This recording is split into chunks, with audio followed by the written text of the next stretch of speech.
به کانال آشپزی با شیدا خوش اومدید. امروز میخوام یکی از معروفترین غذاهای رستوران سرچشمه یعنی چلو مرغ مخصوصشون رو بهتون یاد بدم، همراه با این سیب زمینی های برشته و خوشمزه که خیلی طرفدار داره. اگه میخواید این آموزش رو یاد بگیرید با من همراه باشید. سلام، امیدوارم که حالتون خوب باشه. اگه مسیرتون رودبار خورده باشه مطمئنا اسم رستوران سرچشمه رو شنیدید و میدونید که رستوران سرچشمه به چلو مرغاش معروفه. به نظر من اون چیزی که این چلو مرغ رو خاص میکنه سیب زمینی‌های مخصوصشون هستش که واقعا خوشمزه است و هیجان انگیزه. بریم که با هم یاد بگیریم. تو رستوران سرچشمه هم میتونید رون سفارش بدید هم سینه، ولی من جفتشو خواستم براتون طبخ کنم که ببینید و یاد بگیرید. حالا هر کدوم که خودتون دوست دارید با اون درستش کنید. به این حالت که میبینید من اینا رو برش دادم، یعنی برشش باید به این حالت باشه و سیب زمینیاش همونطور که گفتم سیب زمینیاش خیلی خاص و هیجان انگیزه که به این حالت اگه نریزه به این حالت برشش میدیم و نگاه کنید یه مقدار قطرش قطورتر هستش و به این حالت اصلا این خلالی نیستش، گرد هست. این مرغ چند تا نکته داره که دقیقا همون مرغی بشه که رستوران سرچشمه براتون سرو میکنه. اینکه مرغتون کوچیک باشه، دوم اینکه مرغتون تازه باشه، سوم اینکه من این مرغو از شب قبل داخل آب نمک میذارم که بمونه کاملا بوی ذوقش گرفته بشه و گوشت مرغ همچین ترتر و لطیفتر میشه.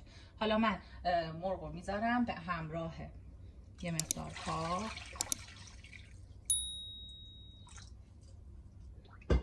دیگه. چون من نمک زدم فکر نمی‌کنم نمک احتیاج باشه. حالا باز خودتون ببینید که چقدر نمک زدین، چون من خیلی نمک زدم دیگه آب و نمک داخلش نمیزنم. اینو میذارم روی گاز حدودا نیم ساعت تا 40 دقیقه بپزه، یعنی نیم پز بشه تا بقیه مراحل رو با هم دیگه بریم.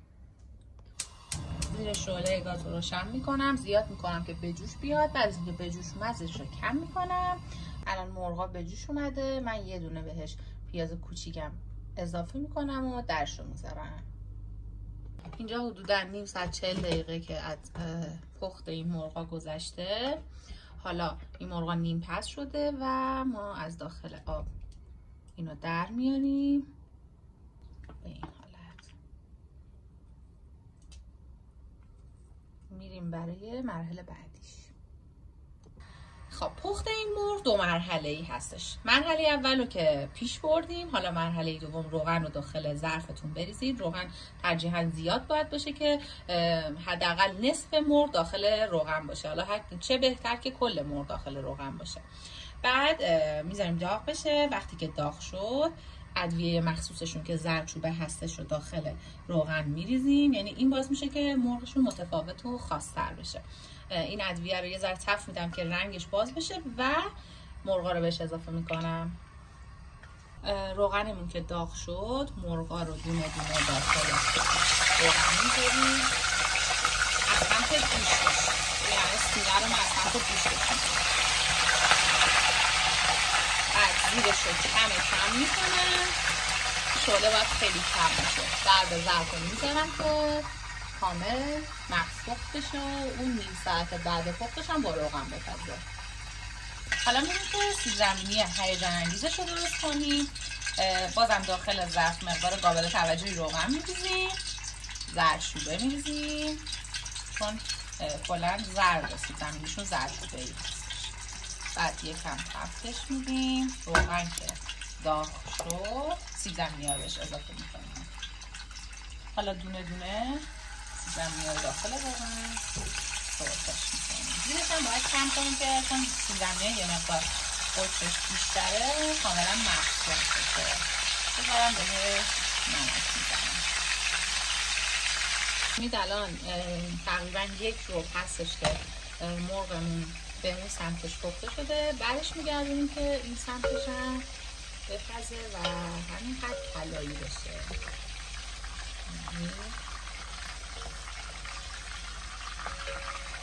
ببینید رنگ رو من باهاتون صحبت میکنم.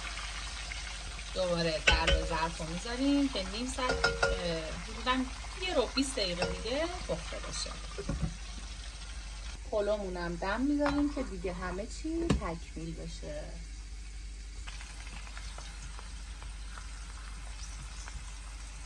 همطور که میبینید سیب زمینیامون کاملا پختن و برشته شدن و حاضرن.